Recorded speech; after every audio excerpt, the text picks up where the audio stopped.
Yo, yo, yo, this is Lucifer Vera. Please get on over to YouTube, subscribe, comment, Facebook, Instagram, TikTok. Give me those followers. Follow and see all the content that we have coming. And God, there's going to be so much more. But with that being said, let's get tonight's show started, shall we?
Boy, am I glad this day is finally here. Oh, Because it allows us to be truthful. God damn. What a major technical difficulty. What's happening, people? It's your boy, Lucifer Vera. And tonight, we're going to talk about hip-hop royalty. You know what I'm saying? And we're going to talk about hip-hop royalty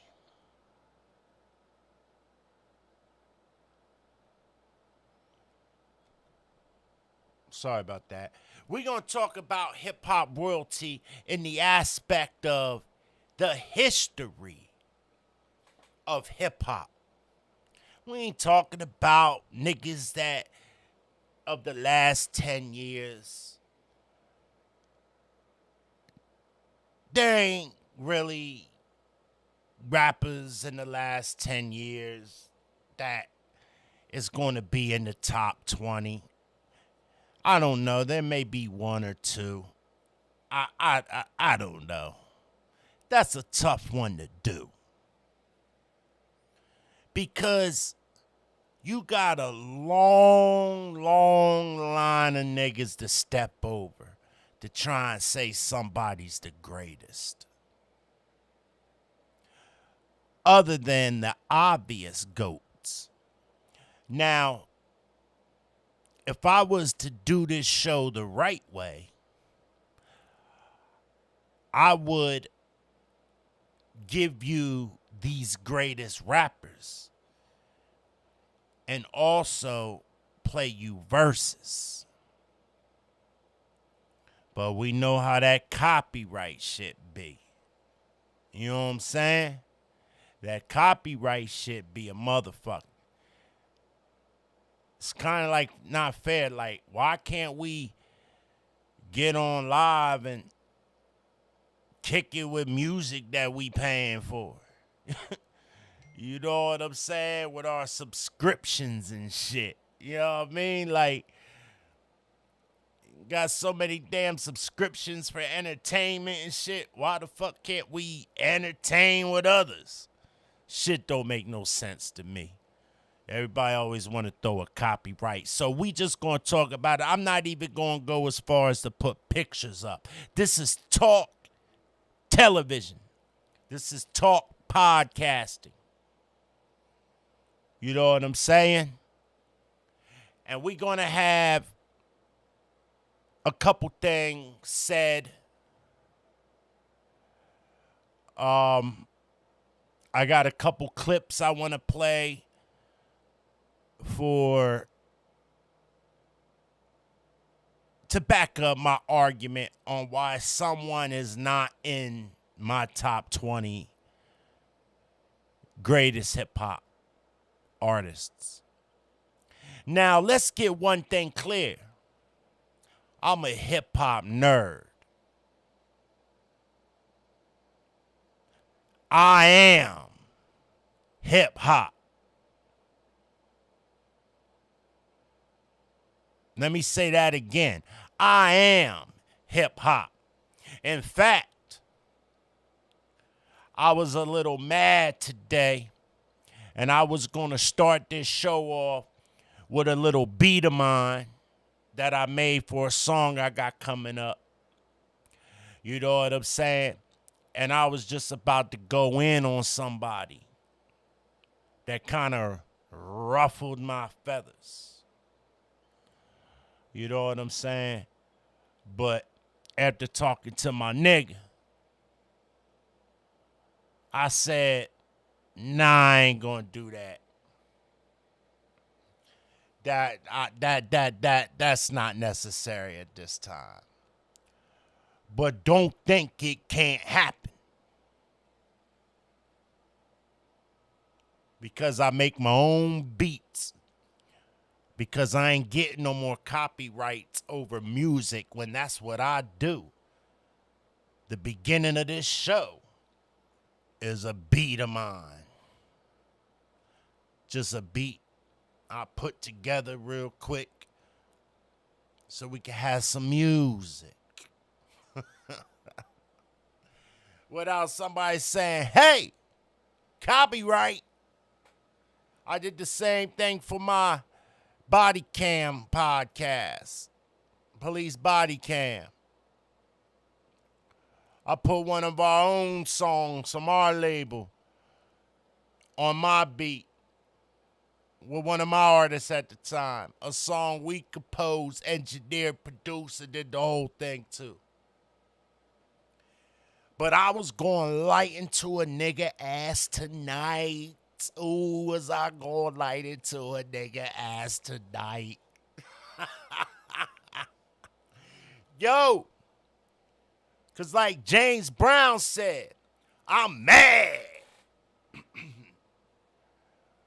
Because I can't stand when a nigga underestimates me because of their perspective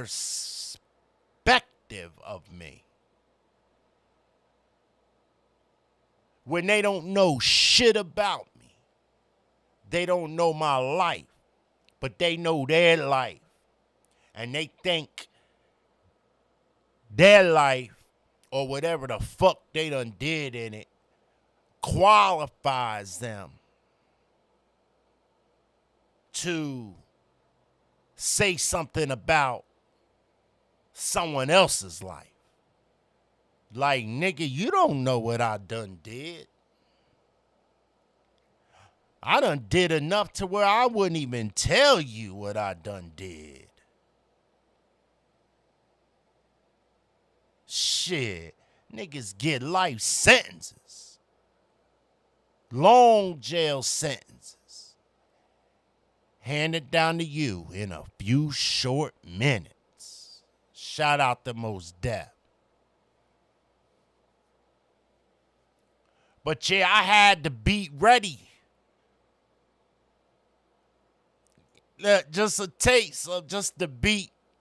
Not finished. You know what I'm saying? Just the foundation. No 808 mix-ups. No beat drops. No stop and goes. No breakdowns. No nothing. Just raw beat. Yo. I was just gonna get in a nigga ass. Straight from the top, too. I ain't write nothing. I'ma need mine. I'ma need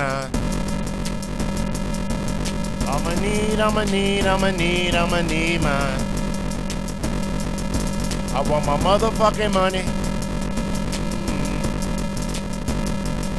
I want my motherfucking money.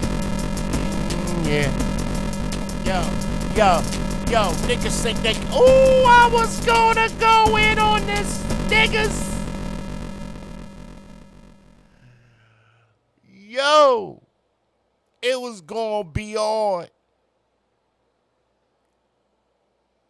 Because a nigga, yo, when I get to it, yo, I'm like Pac with it on a diss track. Trust me. I'll get personal. And I ain't no battle rapper. Nah, battle rapping is different. Diss tracks is not battle rap. Battle rapping is pretentious. Battle rapping is comedy, entertainment. Diss tracks get real. And I understand some battle raps done went the wrong way. Trust me. Niggas done got punched in the face and shit. You know what I mean? But battle rap has kind of gotten, shall we say, intervention involved. There's rules to the shit. Everybody gotta be, let the show go on. If a nigga get in your face, you just gotta stand there and wait your turn. I'd have a problem with that. Now, a diss track, that's when you let the nigga know what it is, what's on your mind, and just why the fuck you dissing them. Now, back in the day, those diss tracks, niggas never really said, yo, these niggas is battling. Maybe some niggas. We used to say, yo, these niggas is beefing. Yo, you hear that track? Homeboy got that homeboy, man. He better say something back. That's because that shit's real life. You know what I mean? Battle rap is just a sport. I don't do that shit. I mean, I've done battle rapping.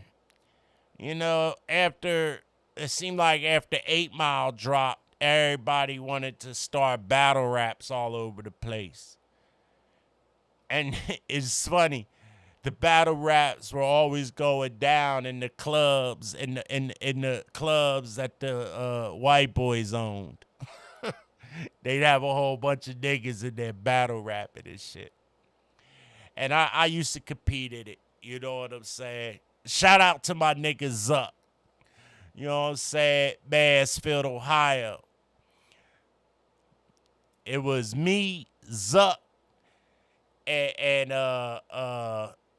damn, what was the Chicago nigga name?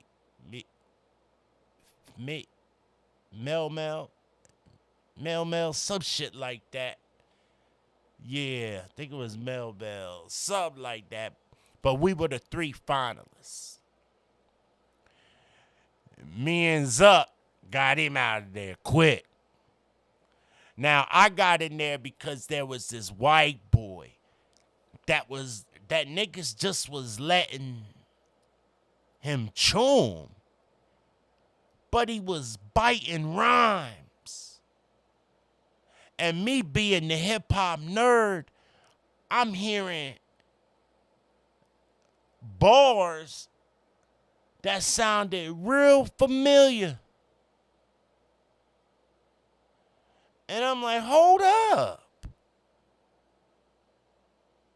That's when I realized in Ohio, there wasn't really any hip-hop nerds.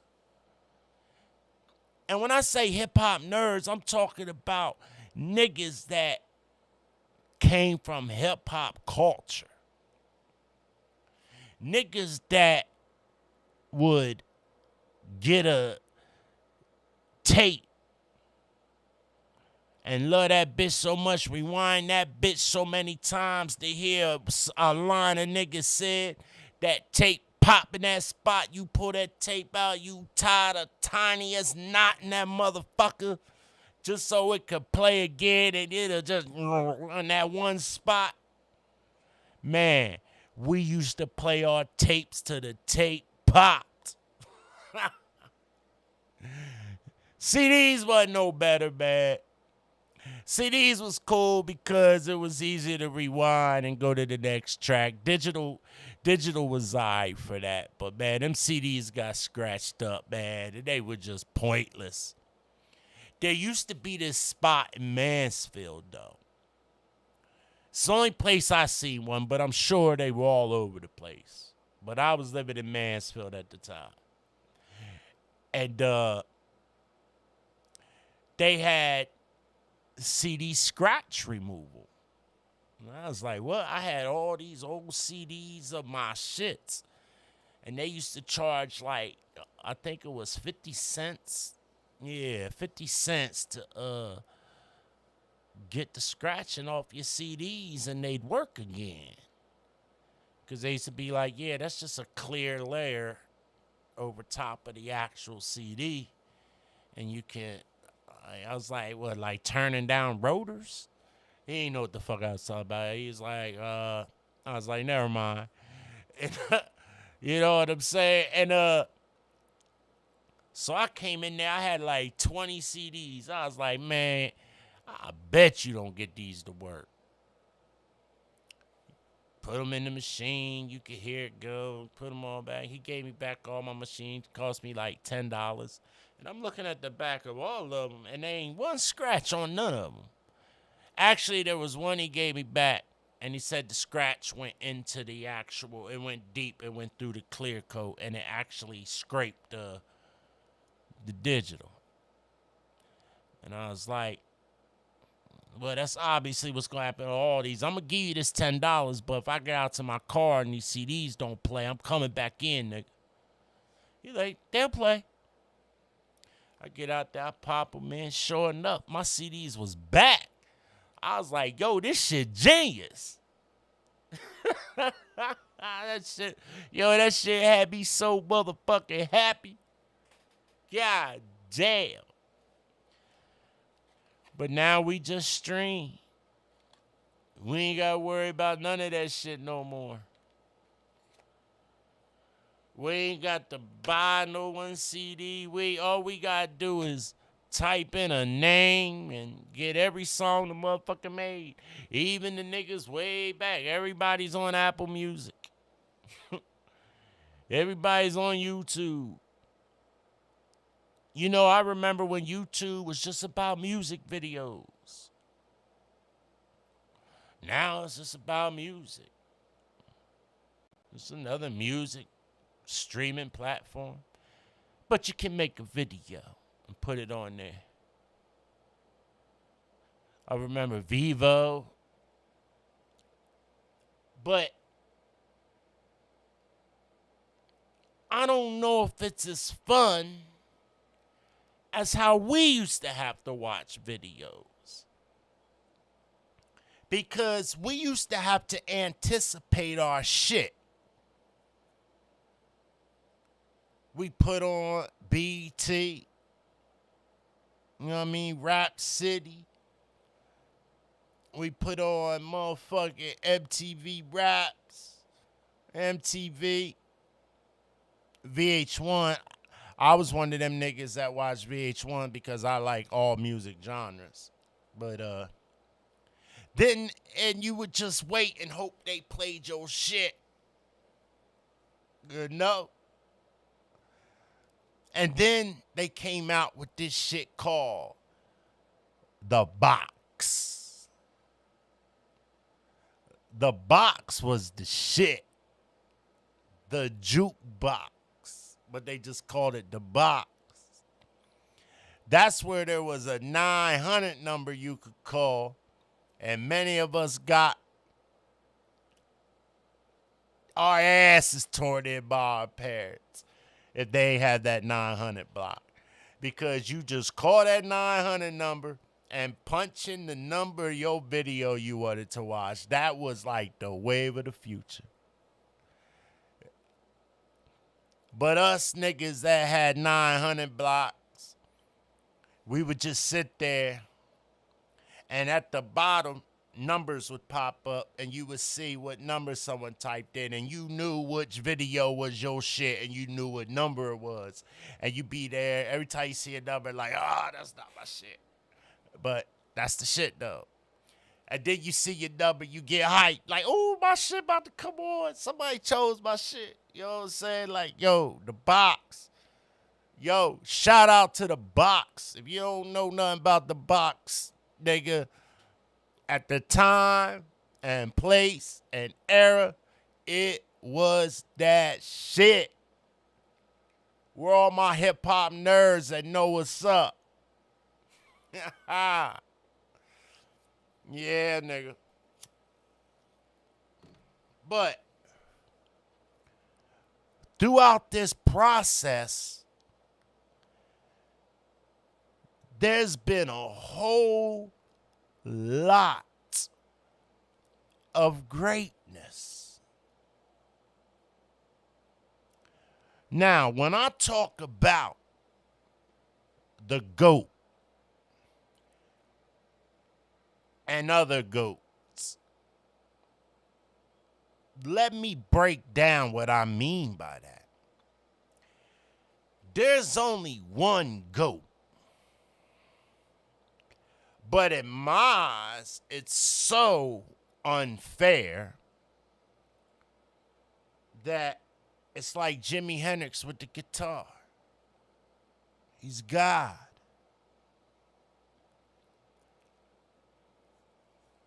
To be the GOAT or the best rapper of all time or in the top 20 or 30 or 10, whatever list you want to make, it ain't got nothing to do with how many albums you sold. It ain't got nothing to do with how much money you made.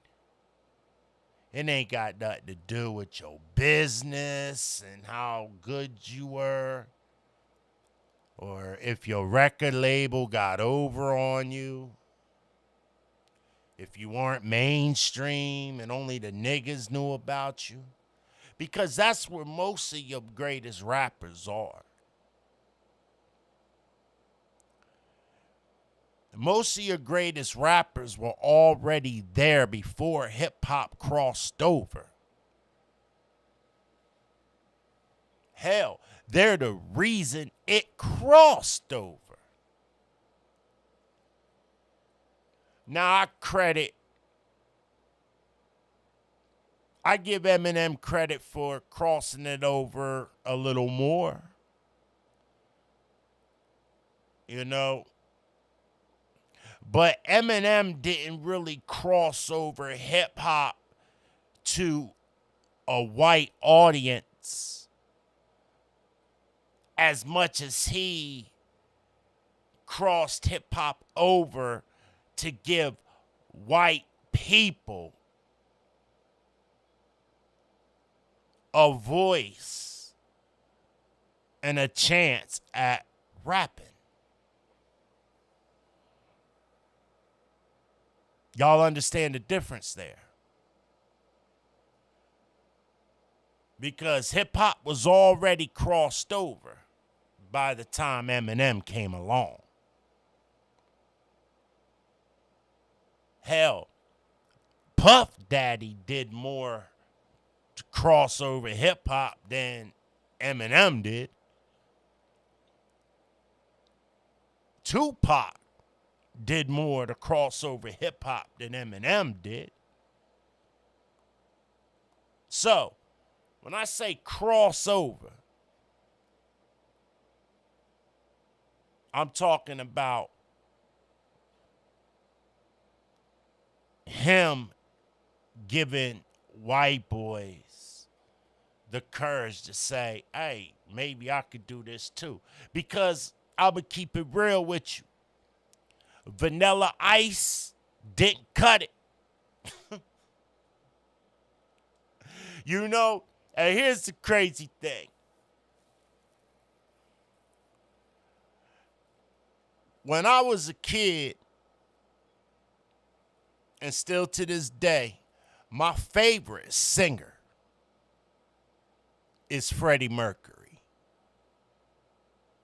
the lead singer of Queen. I don't think anyone has a better voice than Freddie Mercury. So when I first heard Ice Ice Baby, I said, that's Queen's song. Ain't nobody know what the fuck I was talking about. I'm like, that's not his beat. That's Queen's beat. And then he ended up having issues with Queen. That beat came from Queen's song featuring David Bowie, Under Pressure. But I'm a music nerd as well, too. But let's get into this. Let's start with the GOAT. The greatest of all time for hip-hop. And there's an argument to be made, but I just don't see it. The GOAT, the greatest of all time, that everybody under can be GOATs and great in their own way, but he just sits above them all, is the late, great Tupac Shakur. And I'm going to tell you why. Because a lot of people who argue that Tupac is not the GOAT don't know Tupac that well. You hear people say he's not a lyricist, he's a poet. He's more of a poet than a rapper. And you hear all this crazy shit. And I know instantly, you don't know Tupac. Tupac was a lyricist. Tupac was a rapper. Tupac was a poet. He was all the way around. And he had such an impact on hip hop with his greatness. Yeah, he flossed and shit in his raps, but with legal fees and just because he was a real nigga like he was always in and out of court. Never had no money. The lawyers took it all. The courts took it all. Cause he was a wild nigga. But he made money. Then he got with Suge Knight and he took off. Then he was going to leave Suge Knight to pursue euthanasia. But Suge said, I want you to be my partner and start Death Row East. You run Death Row East, I run Death Row West. And Tupac being an East Coast nigga, he liked that. Because even though he repped the West Side, Tupac belonged to us. He didn't get out there to Marin City until he was damn near, I think, what, 17, 18? Yeah, because he was born and raised in New York City. And then,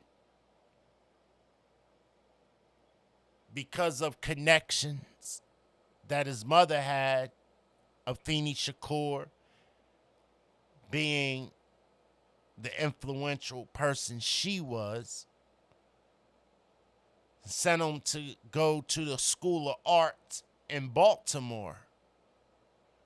And he was out in Baltimore wilding.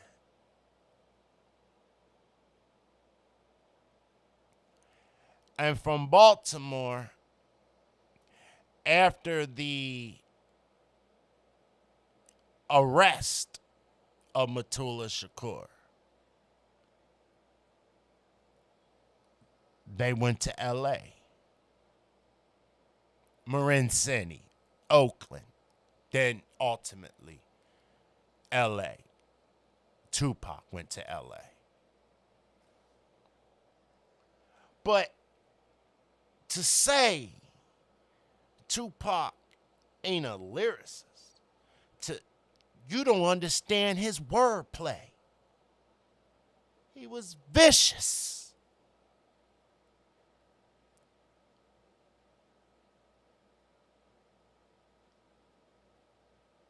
Look at the song, If I Die Tonight. They say pussy and paper is poetry, power, and pistols. Plotting on murdering motherfuckers before they get you. Polish your pistols, prepare for battle, pass the pump. When I get to popping, niggas is dropping and they done. That's spitting. And listen to the wordplay with the P's.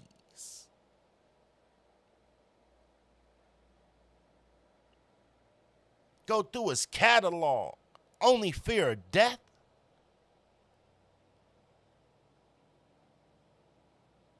Man, there's so much. Hold your head.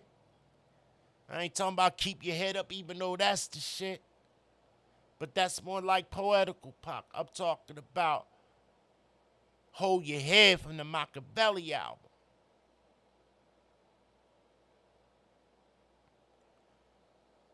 Go hear some lyricist Pac.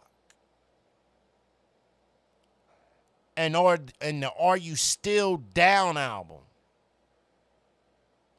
Bars. Not the poetical Pac.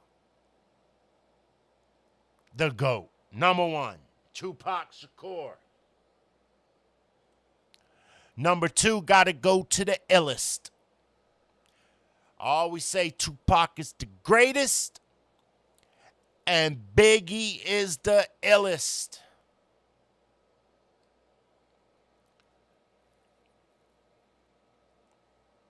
But Sometimes I question if it's only respect that I put Biggie at number 2. I used to ask myself that. Because I'm going to be honest with you. Outside of Brooklyn, and I don't even know if it was all of Brooklyn, but on the East Coast, before Biggie passed away, Biggie wasn't no one's favorite rapper. There might be a couple niggas, but he wasn't. No one considered him the greatest rapper when he was alive. And he only made 2 albums. But I'm not going to disrespect Big, because Life After Death, when it came out posthumously, and you listen to that and actually gave that an ear and seen how much he advanced from Ready to Die,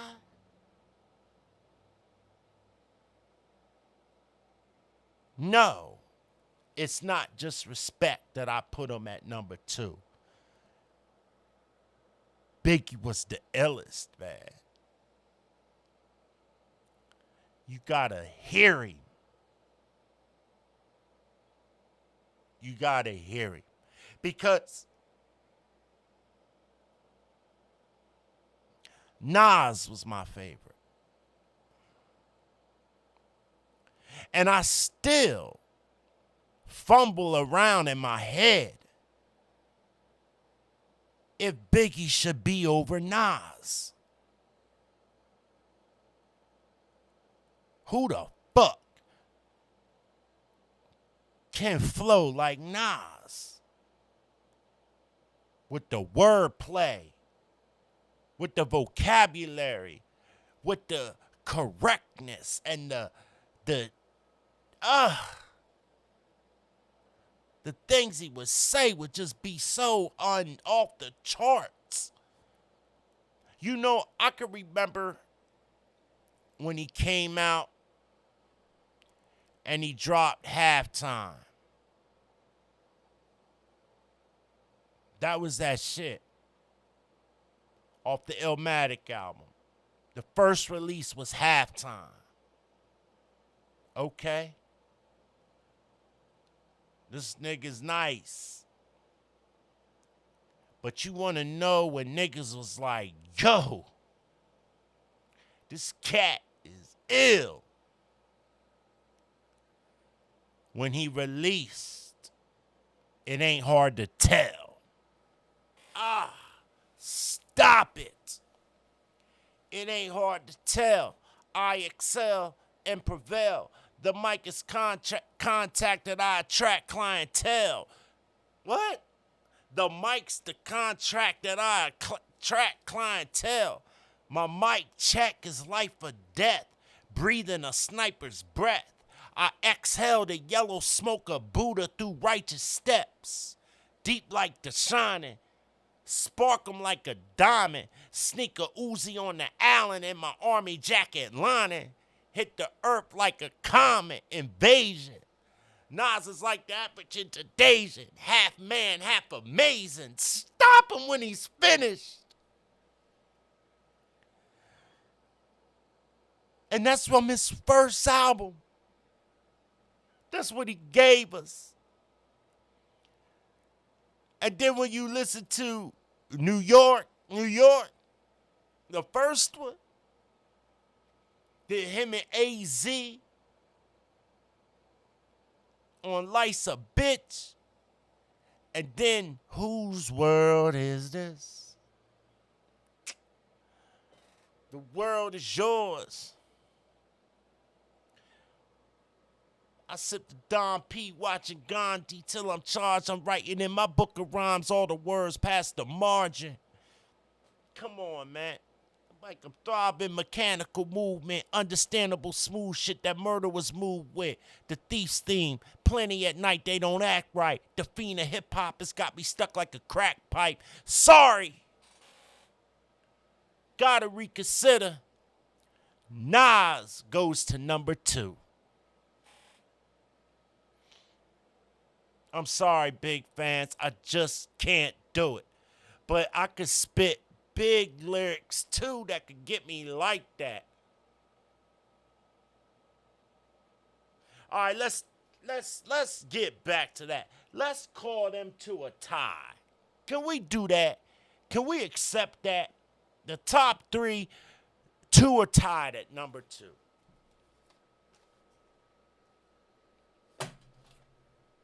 Because there was a time when, hands down, with Tupac, everybody involved, Nas was my favorite rapper. By far.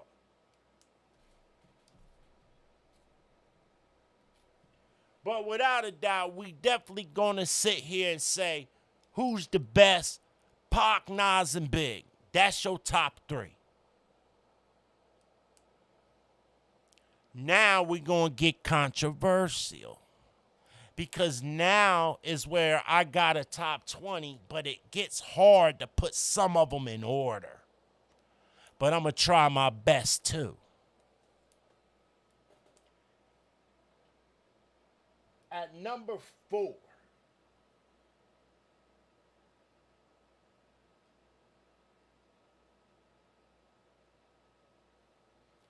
a lot of niggas might not know who this is. A lot of niggas going to know who this is. But a lot of people aren't.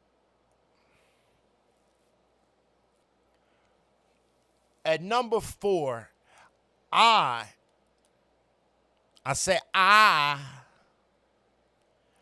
gotta go with Ransom.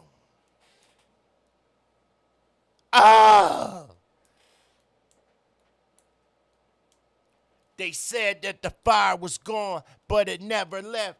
Hotter than a brimstone found deep in the devil's chest.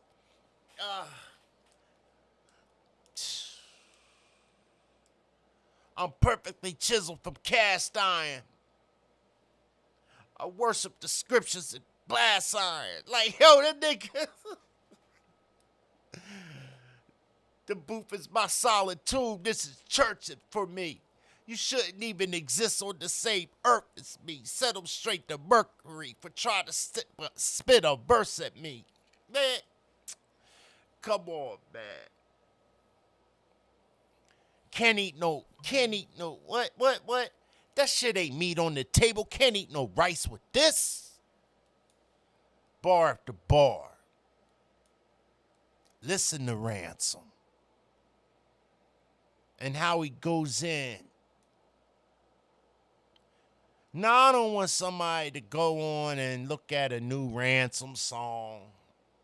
No, go back to that Ransom when he first left the A-Team with Joe Budden. That Ransom when he was hungry, when he was coming out them brown gates. He was unbelievable. So number 4, I'm going with Ransom.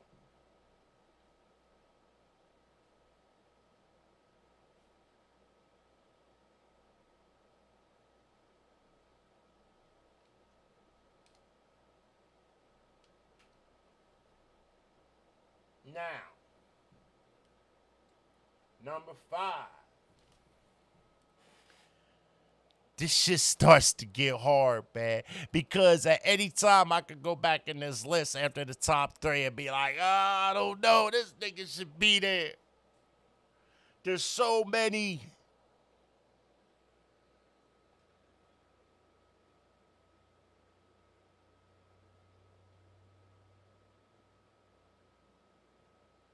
You know, at number 5, I'm going to put someone there that a lot of my niggas on the East Coast may be like, you tripping. But when I think of what this man did for the culture and how he put the culture on his back and carried it for 10 years while people were getting their shit together and some were falling off, and he kept us and put us at the top of the charts, hit after hit, and as lyrical as it gets. Number 5, I gotta give it to my man, Lil Wayne. Oh, Weezy, baby. And Weezy gives it to you every time.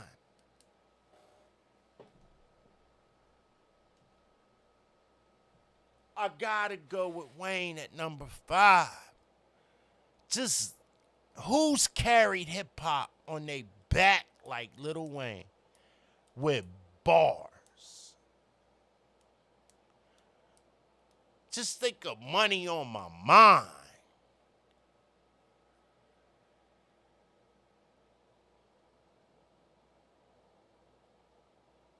Stepping out the motherfucking car, day and art. Looking like a star, bitch. When you see me, make a wish. Holla at your motherfucking boy, JR. Birdman, my paw, bitch. Born bred, born rich. Dear Mr. Toilet, I'm the shit. Got these other haters pissed cause my toilet paper thick. I know. Out of potato head nigga and light ranch I dip. When it comes to the hustle, it's all muscle. Ooh, oh my God, I can't think of it right now. When it comes to that weight, I don't struggle, I just lift. Ooh, got my hand on the game. Yeah, I make a grip. 100 grand in my fist, same on my wrist. I whip coke like hoes, nigga, I'm a pimp. Had to diss my old bitch, she getting sloppy with the pots. Like, come on, man, this nigga just stay at it. And then the third verse. Oh, my God. What'd he say?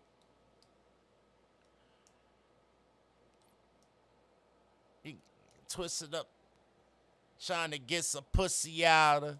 I'm so vain, it's a problem. There ain't a stain on these Pradas. I'm just being modest. Got me a goddess, she hot as a Prada. She's still down and she don't get none of the profits. Roll around the city, let the tent tie me. That's a cold motherfucker, whoever inside it. Weezy at 5, baby. And some could argue up higher, man. We gotta go with Wayne. I'm sorry, y'all. If you're mad, you just gonna have to be mad. But I don't think too many gonna argue with that. Number 6.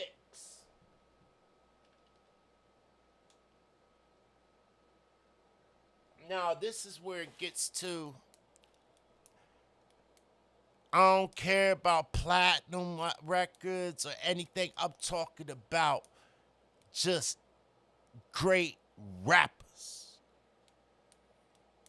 And I gotta put him there because he's so fucking great.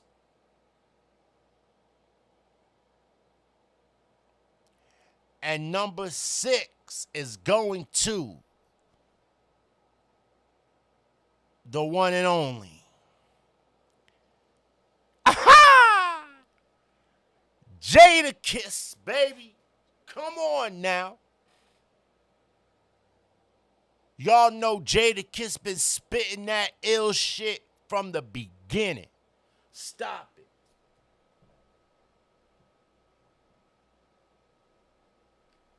Anybody got a problem with Jadakiss at number 6, come see me. And if you got a problem with him in the top 10, definitely come see me. that boy Kiss. Come on, man. I done sat with the players and what he said. I sat with the players and stood with the coaches, and I'ma always be in the hood like roaches. Flow is ferocious. Though is atrocious. Yo, man, hey, come on, man. Bar after bar, he don't never stop. Gotta give it the Kiss. Man. Number 7. Who that gonna be?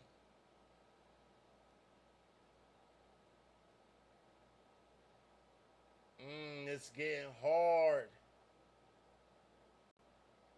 Just getting hard. I'm gonna give it to a legend. Someone else who revolutionized hip hop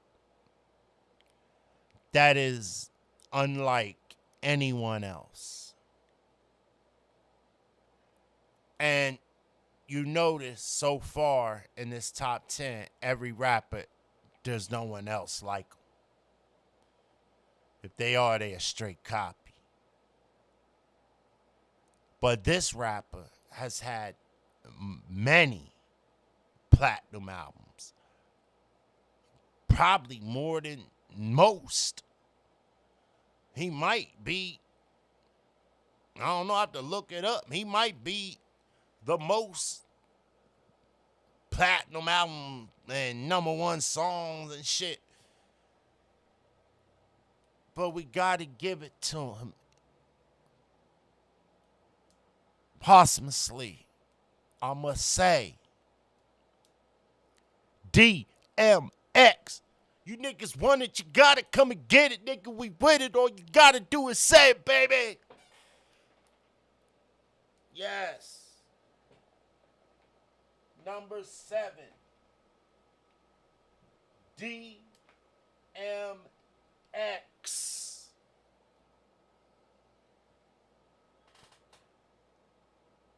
Y'all know DMX say some shit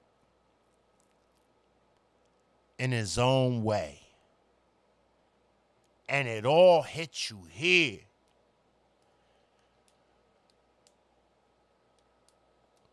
You up out of here for good. Next time they say your name, niggas knock it on wood. Yo, that boy gives it to you, man.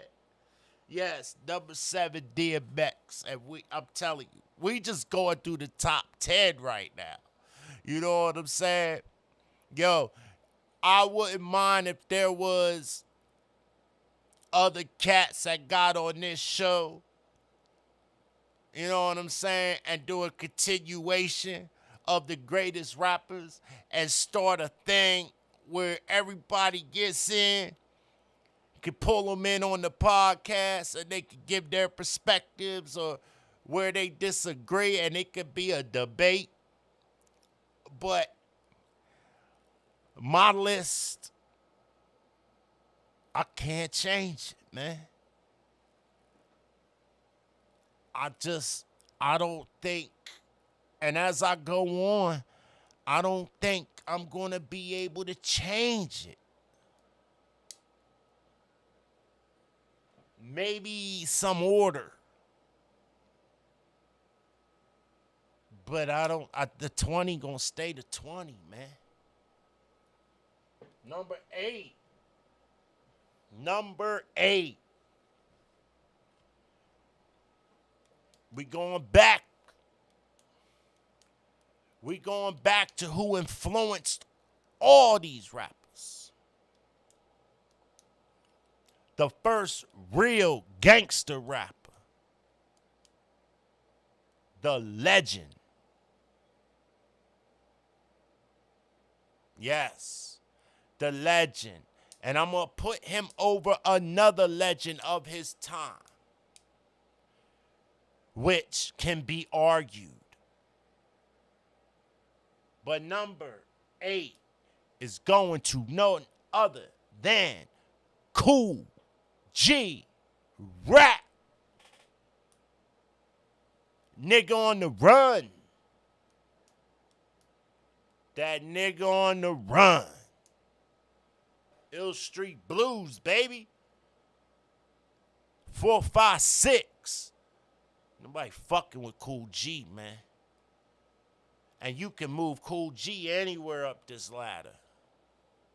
And I ain't gonna argue with you.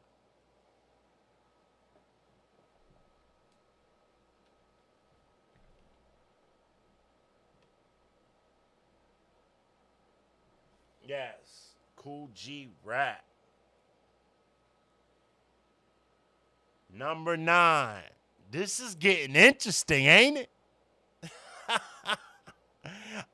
Because I'm actually thinking about it, man. I know who I think the best 50 rappers are, but I never gave any thought to trying to put 20 in order.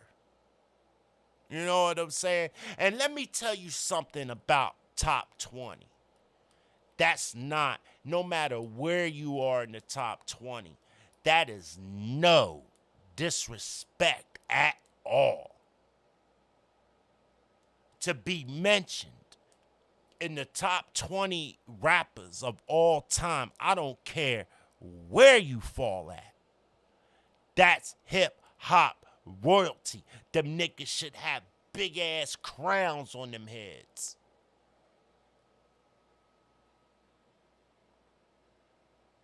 But number 9.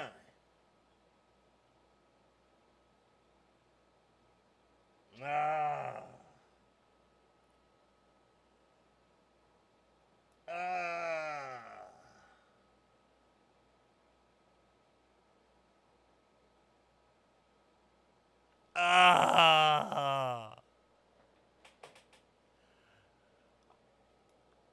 Gotta go to Rakim. I gotta go with the Rakim, man. I got to, man. I ain't even going. Rakim made hip hop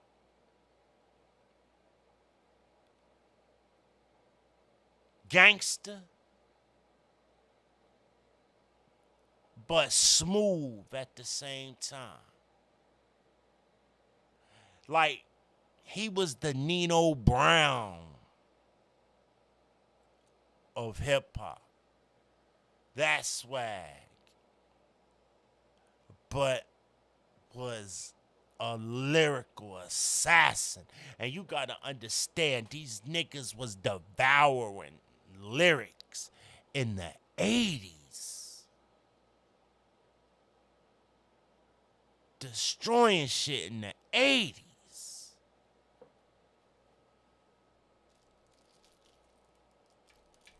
Gotta give it to him, man.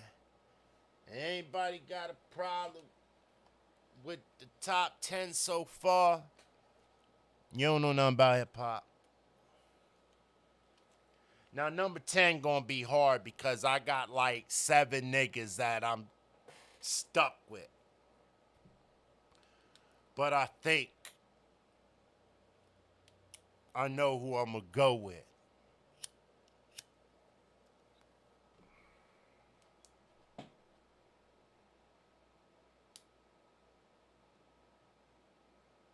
And there's someone missing from this top 10. And you know how they give honorable mentions after they do a countdown? I have somebody that I'm going to do as an honorable mention of the top 10. Not after I give 20. As an honorable mention that could be anywhere in that top 10. Except Pop Nazabig. But for me, number 10...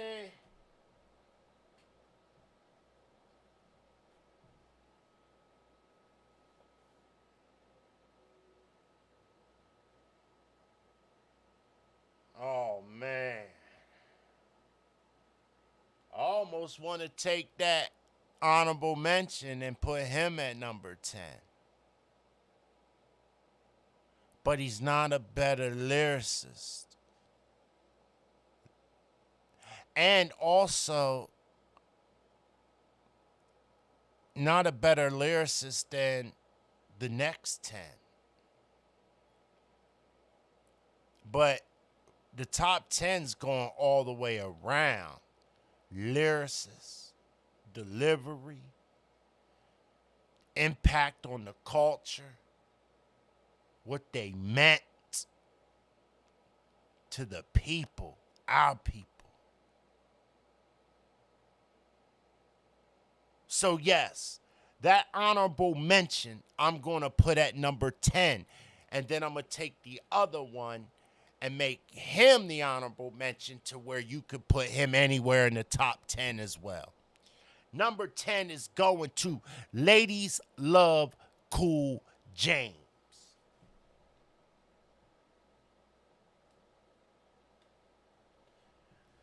LL was the very first rapper that gave you bars, that rapped in 85.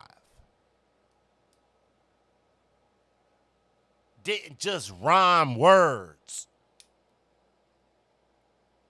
Told you how great he was.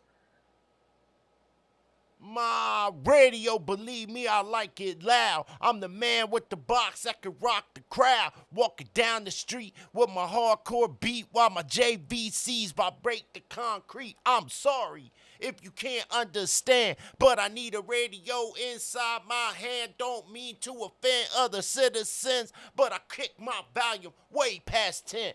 My story is up, my neighborhood is tough, but I still sport gold and I'm out to crush. My name is Cool J, I devastate the show, but I couldn't survive without my radio.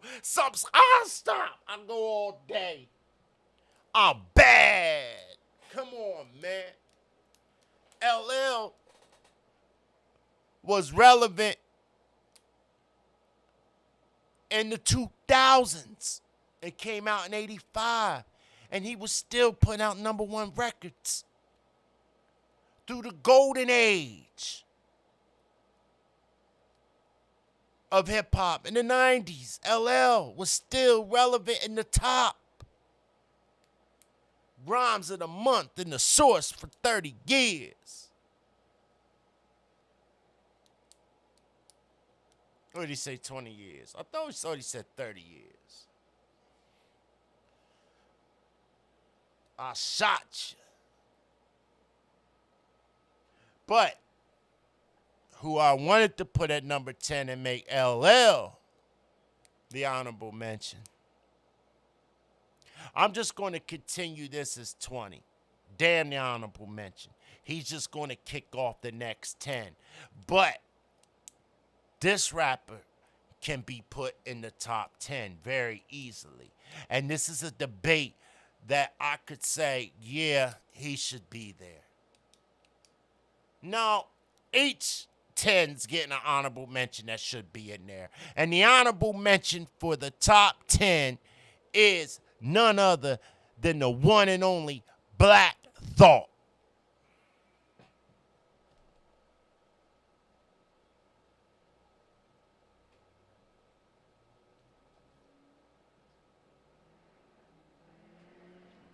Black Thought could be higher. Black Thought is a ridiculous rapper, lyricist, musician. Still to this day is on the world stage with his Roots band. See, you got to understand, the Roots is a group set up kind of like a rock band. Black Thought's the lead rapper.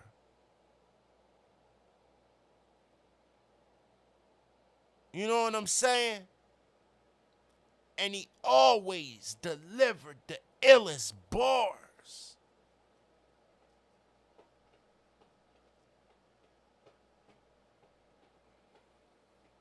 Number 11.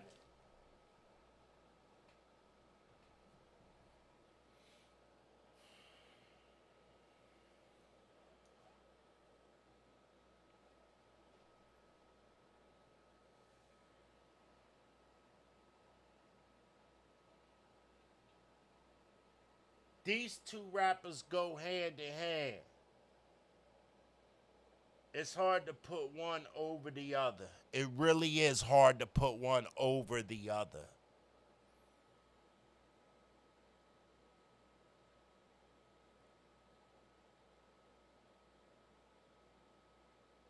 But for number 11, I'm going with the Mighty Most Def. Stop it.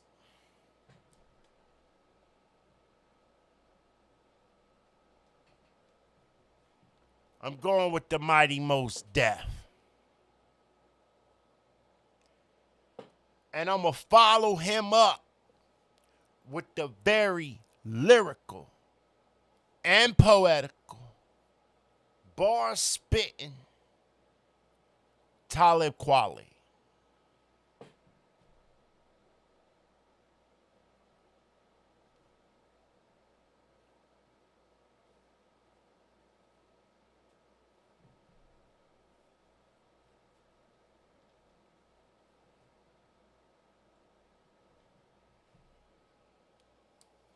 And then it doesn't make no sense to put them there, which this man could actually be number 11 and them be 11 and 12. And some hip hop nerds may put them in the top 10. But at number 13, I'm going with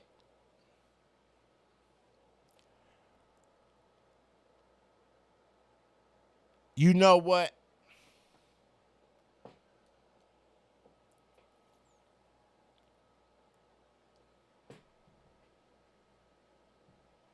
I'm moving Most Def to number 12.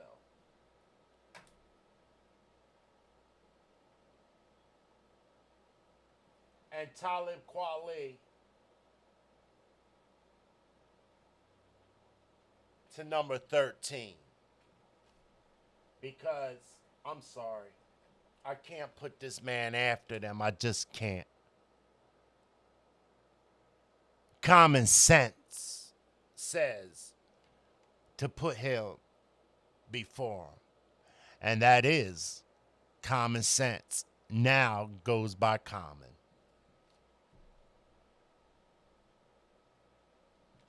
We talk about hip hop royalty here, y'all.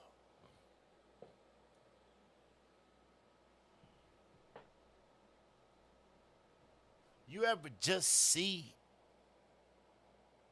Did you see when Common freestyled NBA All-Star Weekend? Did you see that? You ever listen to that man rap? Vicious. Vicious.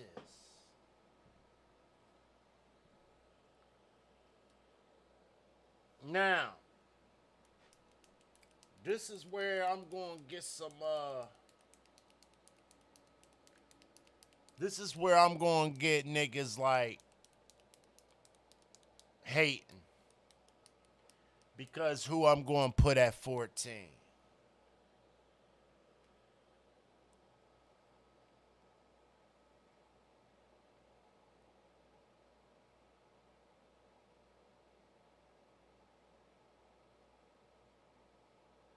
Actually, 14 is like a number 2 again.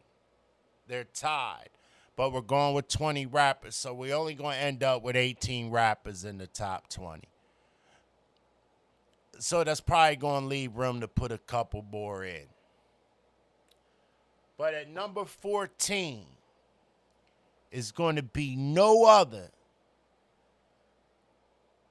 than T.I. and Future. Put them either way you want.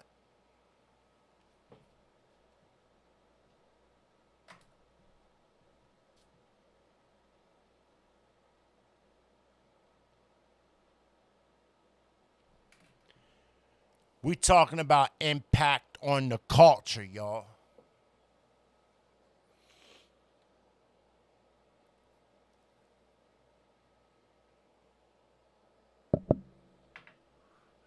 T.I. is an ill rapper, man.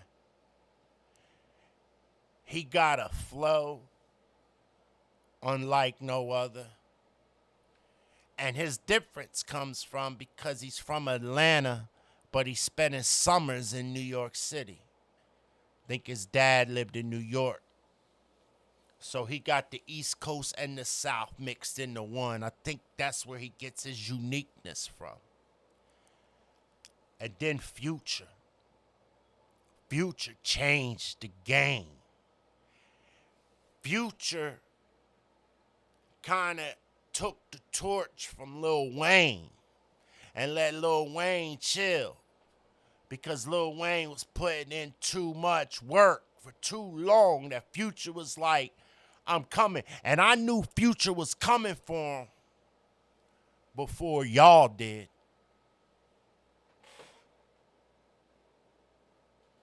I did. When I first heard, I got them old hundreds. I got them old hundreds. I got them old hundreds. New ones on the way. Fresh part. Yo, I was like that boy did when that nigga put out that I try my best to shine. I do my best to shine. And then when he was like, I put that AK in a name, but I keep it on me. Like he is the king of trap.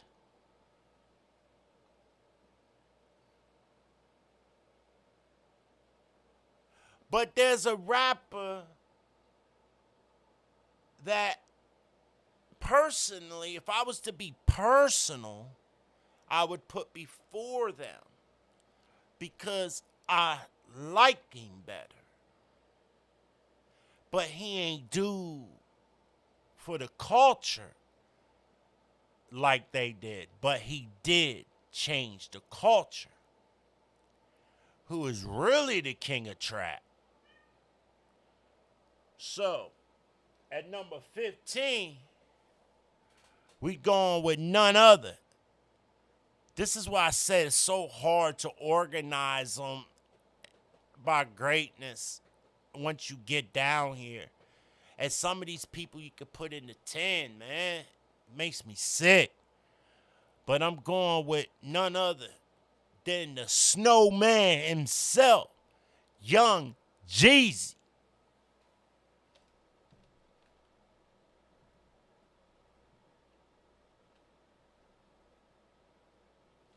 Yes, it's gotta be Young Jeezy. Young Jeezy's another one that started carrying the torch. And he represented a different part of Atlanta, a different type of Atlanta. You know, because me, I love Shorty Low too. But I can't put him in the top 20. He's in my 30.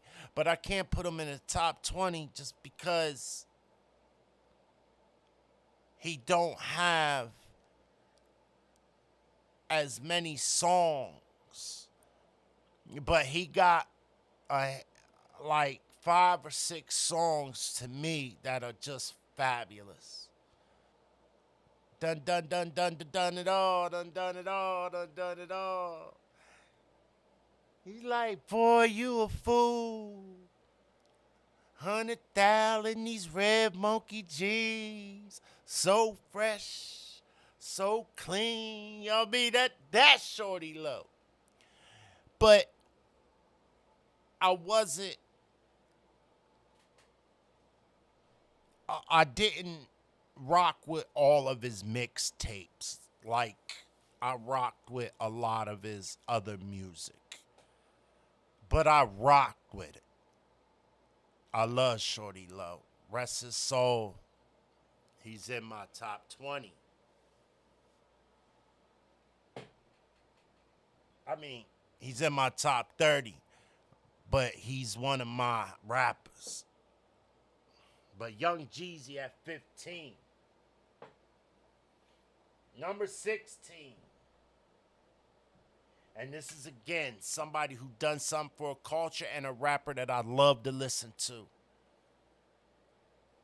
Somebody that I think brought a different flavor from a different area of the map that people didn't pay attention to. People didn't pay attention to it. And this kid was ill. He was coming out on fire. Mixtape after mixtape. And they were just fire after fire. And he just was, that young nigga beastin'. Wiz Khalifa. Sorry, y'all.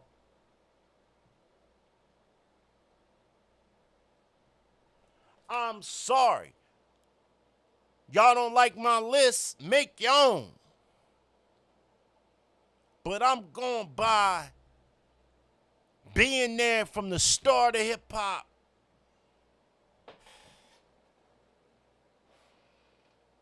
I'm qualified.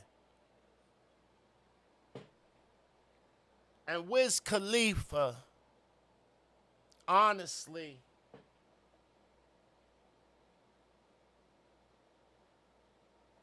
Wiz Khalifa should have started the second 10, man.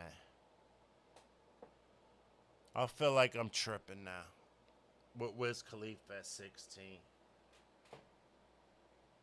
Yeah.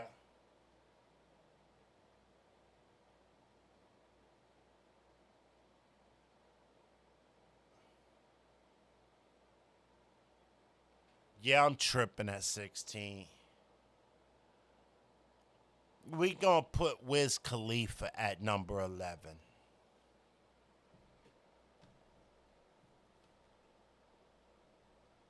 And we just gonna move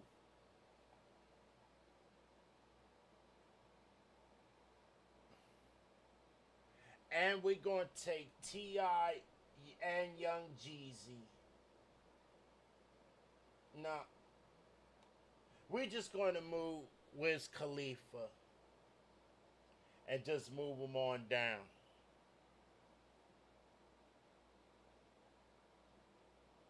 Yeah. And if somebody want to come on the show, we can rearrange this and we could talk about this. But Wiz is that boy. That's that nigga. That's the next generation Snoop. But better than Snoop. Better than Snoop. Yes. Now, at number 17,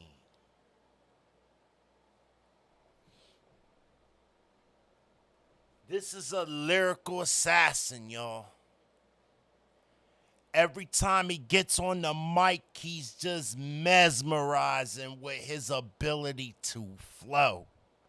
His delivery, his rough edge, his hip hop. He is the culture. And that's Papoose.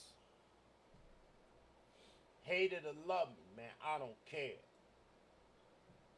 Papoose gotta go there. The boy's ridiculous. And he could be moved up that chain. You could literally put Papoose in the top 5. He's so damn good. He's so damn good. You know, I used to feel like I was something like the greatest freestyling. Because I was.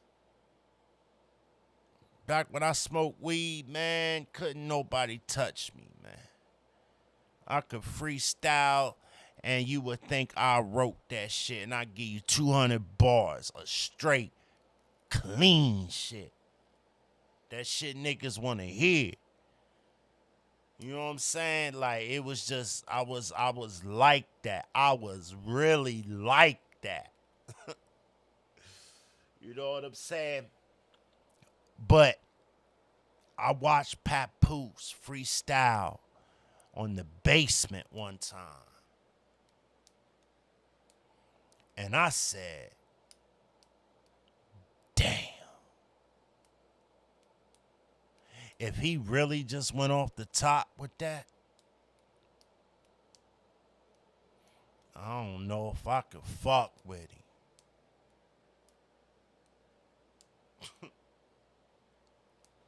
Number 18. And we're going to go back a little bit. And this man could have been moved up the list further too. Because of what he did with his own movement, his own smooth flow, and how enjoyable he is to just listen to rap. He's so nice. Goes to the one and only Buckshot from Black Moon. And if you ain't fucking with him, fuck y'all.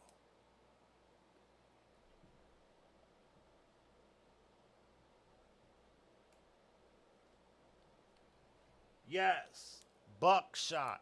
And Buckshot, this is why I say it's so hard to put them in order, because Buckshot better than a lot of these rappers. Quite a few of them.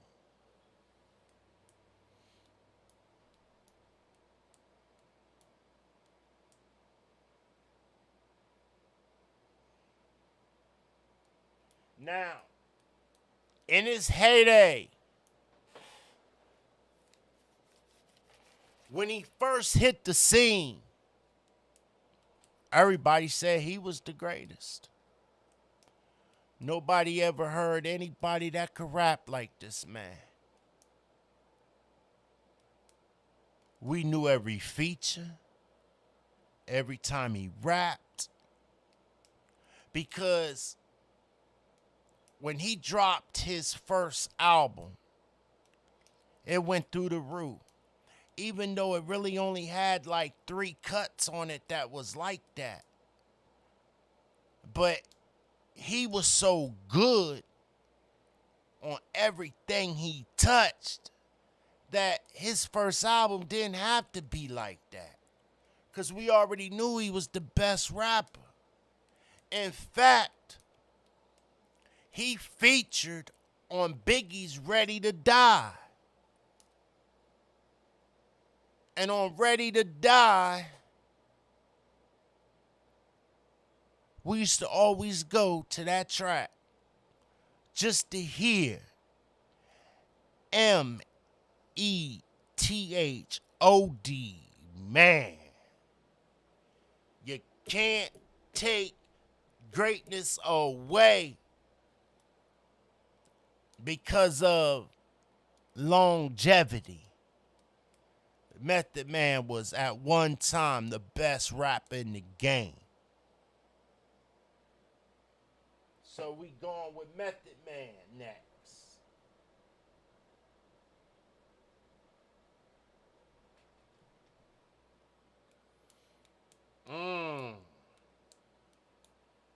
There's so many people, man.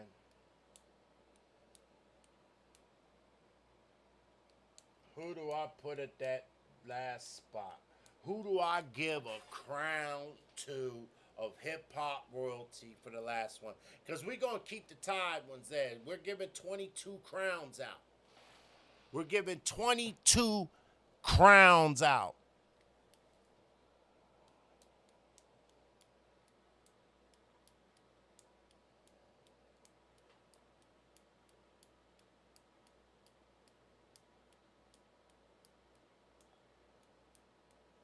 I'm going to give it to one of my favorite rappers. Even though he had more like the real hip-hop shit, but his lyrics wordplay, him as a rapper, just dope. He'd have the most danciest shit. You know what I'm saying? Just, you know what I mean? Just like anthem shit and have motherfuckers going crazy. But his words when he would rap, it would be like, yo, this nigga shouldn't even be rapping on shit like this. He's so ill. And that's my nigga Tretch.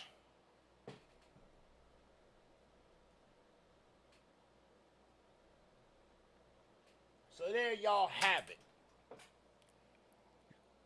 There's my top 20 kings.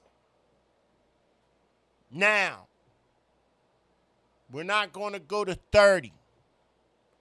We're going to give honorable mentions of those who could be in this list. The first honorable mention I'm giving is the homie, Big Daddy Kane. Some people could put Big Daddy anywhere on this list. He was another one that had like, it was like the Nino Brown of rap. But Big Daddy Kane would get the, yo, that nigga get to dancing and spinning it. Yo, he meant so much to hip hop, it didn't make no sense, man. Everybody loved Big Daddy Kane, man. And everybody had mad respect for him. And no one, nowhere,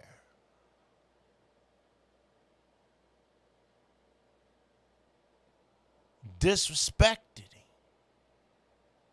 Because he was also gangster. So my first honorable mention that could be in that top 20 is Big Daddy Kane. Shout out.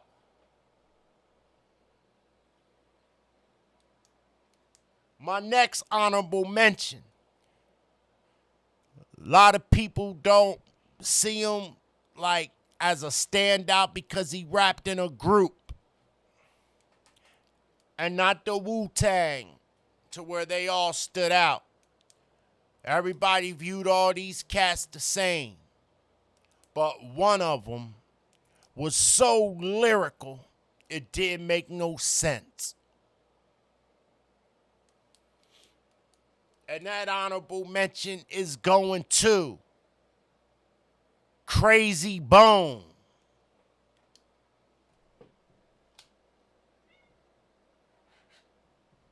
Don't be fucking with my money, nigga. No, see you crazy with the pump and the killer ball. Pump blood with blood, nigga. What? Yo. Put the niggas in the coffin with their bodies in the coffin. Leatherface is not a punk bitch, so a nigga better not test me. Nigga better have me cash. If it gonna come with that ass, I kill it. Yo, that nigga. Oh my God. On fucking Mo Murder. For the love of money. Yo, he just killed track after track. Down 71. If you ain't never heard Bone Thugs and Harmony's Down 71, play that shit. And listen to Crazy He Raps Last. One of the illest verses ever.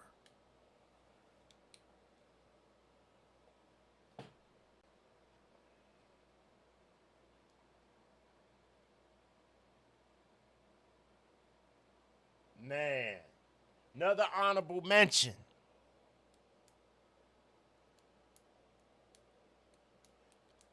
Out of the Wu-Tang Clan. Raekwon the Chef.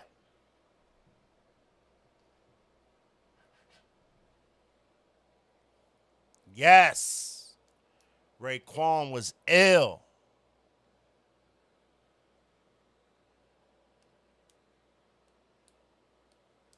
Another honorable mention.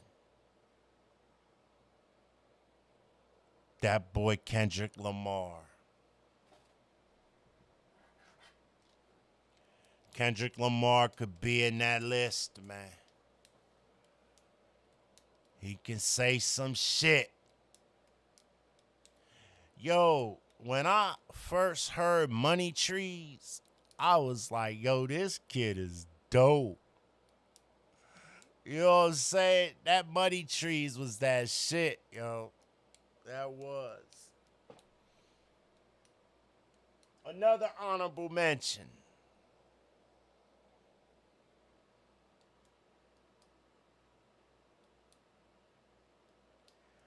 You know, when I first did a list, I had this rapper at number 28. I think I may have been a bit harsh on this. So I'm going to give him an honorable mention of the top 20. And that goes to that boy Jay-Z. Now, Jay-Z did not continue to be one of my listen to rappers. He did for them first few albums. Reasonable Doubt. That was that shit. Streets is Watching. Lifetimes of Sean Carter. Yeah, them shits was hard. It's like when he kind of retired and became the businessman and then just started bringing albums back that I just was like, I ain't feeling this. It didn't go over my head or anything. I just wasn't feeling them no more, you know? But that original Jay-Z, when he was Jay-Z, Jigga, before he became this suit wearing, rapping, acting nigga, like, how could somebody be in a suit all the time when you see him, and then on stage he's dressed like it's the 90s and shit? Like, why you gotta put on, why your show ain't original? Like, nigga, you wear suits. Why you now got on a headband and a wristband and a jersey with your jeans sagging just because you're rapping? That's my issue with Jigga Bad.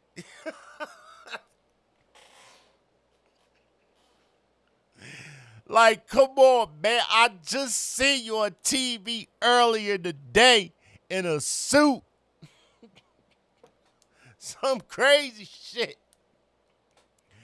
And then you go to your show and this nigga got on the headband, wristband, big T, pants sagging, talking that shit like you just putting on rap shows, huh? But nah, Jigga real, man. Jigga real. So he's an honorable mention, man. He is.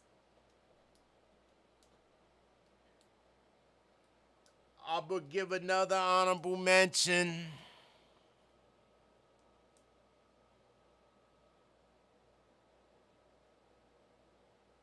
I gotta respect his skills, man. I gotta respect his skills. He can rap.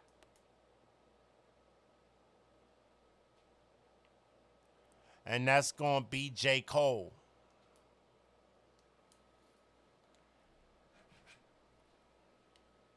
Not someone I listen to all the time because he's not really rapping about the stuff I want to hear, but I can't take away from the man's skill.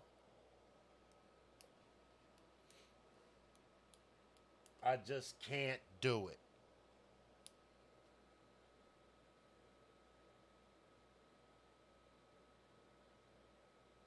I can't.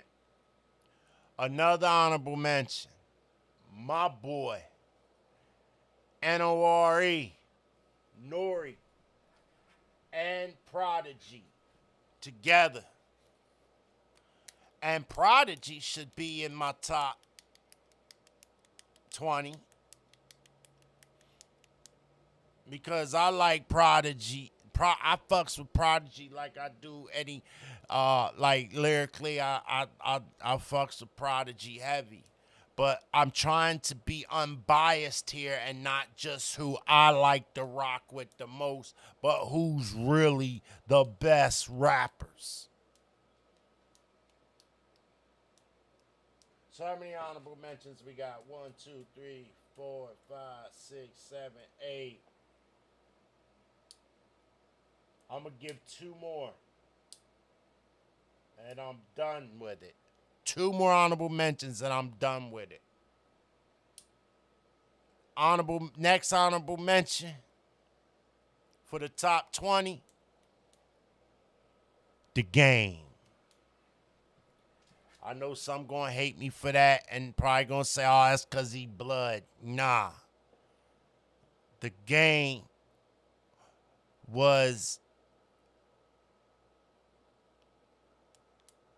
had changed the gang culture in rap. He really brought it there. The real gang culture. And the man could spit. He was so dope. You know he rode around with Diddy before Dre. And Diddy was so afraid of him or something. But every time he got with Diddy, he thought he was about to rap, and it just never ended up being that. Know what the problem was.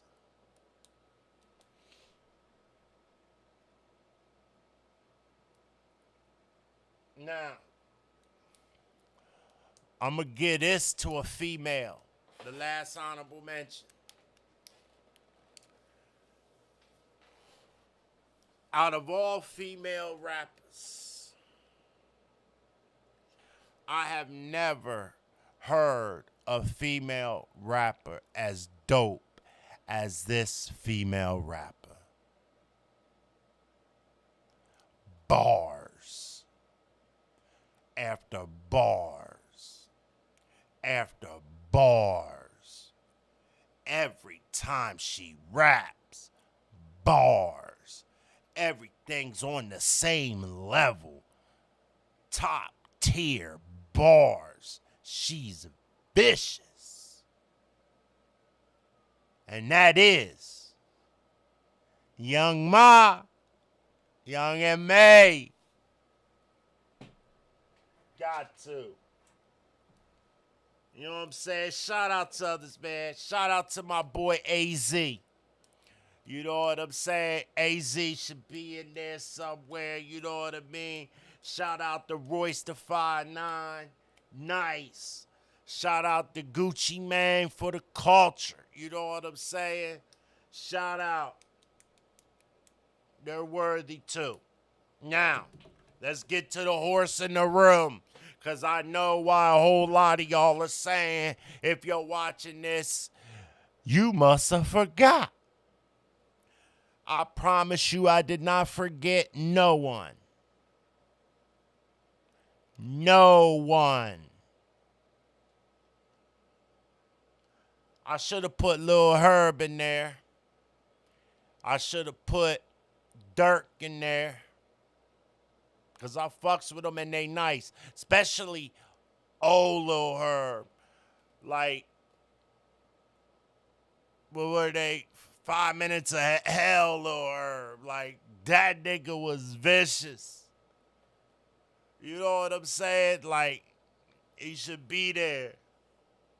You know what I mean?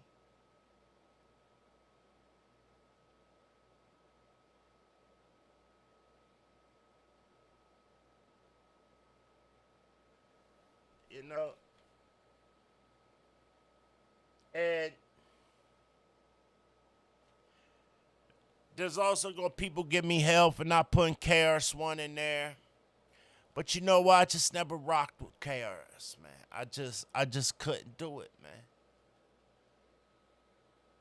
I didn't rock with KRS. I never had. I mean, him and Scott LaRock just wasn't doing it for me, man. Never have. I also should have Big Pun in there. Big Pun was ill. It's an honorable mention. Like I said, this ain't the top 30, top 40. Even a top 50 is royalty.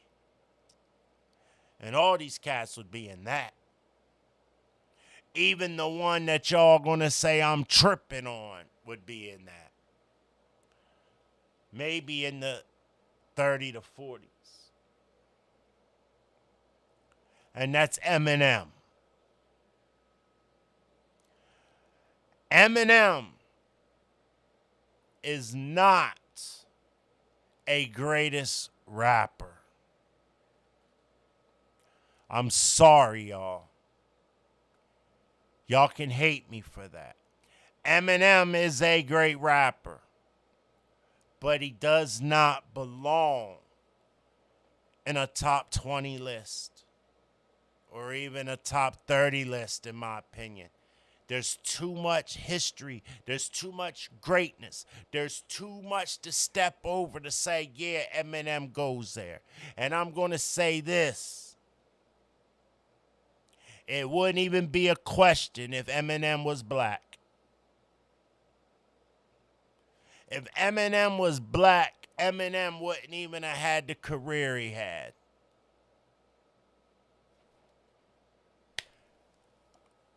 And I don't think you'll find too many niggas that disagree with that. Unless they Eminem fans. But if Eminem and Nas album dropped at the same time, I'm going to cop Eminem? No. If Eminem and Pac dropped at the same time, no. Eminem and Capone and Noriega, no. Eminem and Cool G rap, no. Eminem and any of these niggas I rap, I'm not copying Eminem's album over any of them. Now, I give Eminem greatness for his first few albums. The Slim Shady LP was alright. The Marshall Mathers LP was better. I think that was his best work. But it just wasn't enough to put him with the greatest. And I am not hating on him. I do like Eminem. I like what he did for the culture. And I like his music. But I'm trying to be unbiased and be truthful. Eminem. No. Now, if we want to say who's the greatest word rhymer of all time, we can have that conversation. The boy can rhyme some words. He can take a whole bunch of words and make them rhyme, words that you don't even think rhyme.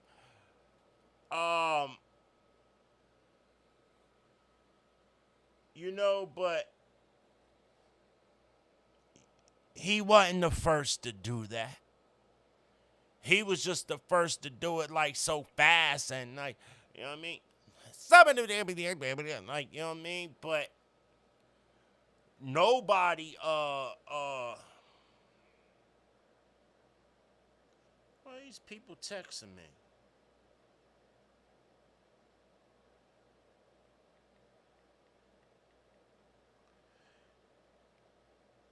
No one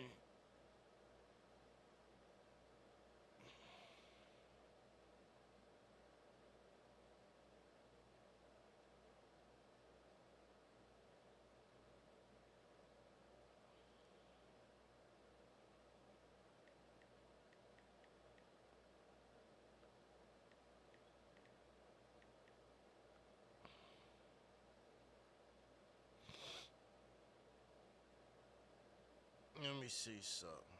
Yeah. No.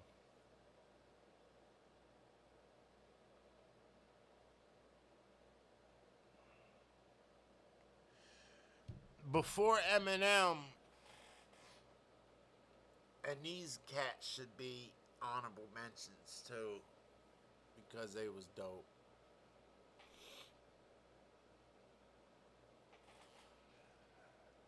There's a rapper named Sonny Chiba.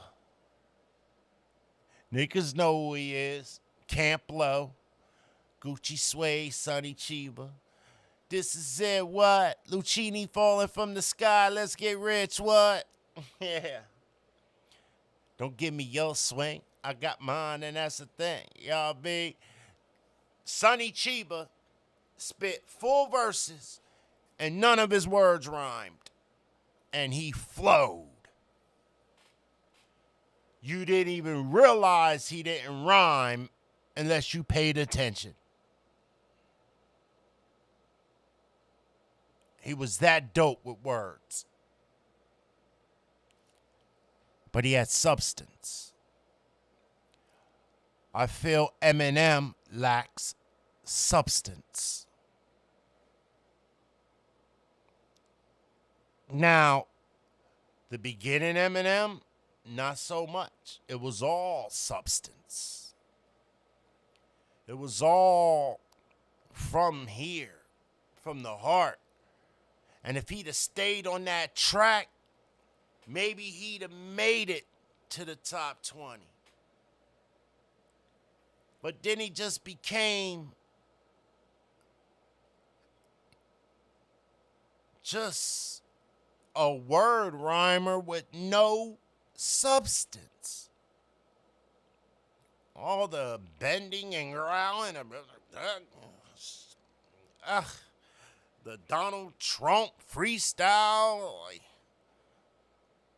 the lousy albums. Then he got up with it's like he wanted to be turned into a Beastie Boy or something. Even got with old producer, what's his name with the beard? I can't think of it right now. They did good on that Berserk shit. That shit was hard. But then it just seemed like Eminem just got around, started rhyming other people's names. To put people's names in a bunch of songs. Like, I don't know. He's not the greatest, man. And you can disagree with me all you want. I'm not going to ever change my position on that. But if he would have kept on with like the Marshall Mathers LP type Eminem, he could have got there. I don't know what went wrong with him. The Slim Shady LP was dope, you know what I mean? But that was more comedy rap, you know what I'm saying? Hi, my name is. You know what I'm saying? He had one song on there that I thought was hard as fuck, and it was called I'm Sick and Tired. I used to rock that shit. That was my shit. I'm sick and tired of fucking the same blonde whore after work in the back of a contour. Like, yeah, that shit hard. And it hit me because I had a situation like that. Oh my God. But that is it for tonight. This is Hip Hop's episode. Man, it went almost 2 hours long to get to 20 rappers and some honorable mentions. But I wanted to give some explanation. I don't want to just put it out there and be like, this is here. Take this and go. I want you to know why I put them there. And the historical value of it. And what these cats meant to the culture. And their flows, how vicious they were. They were too great, man.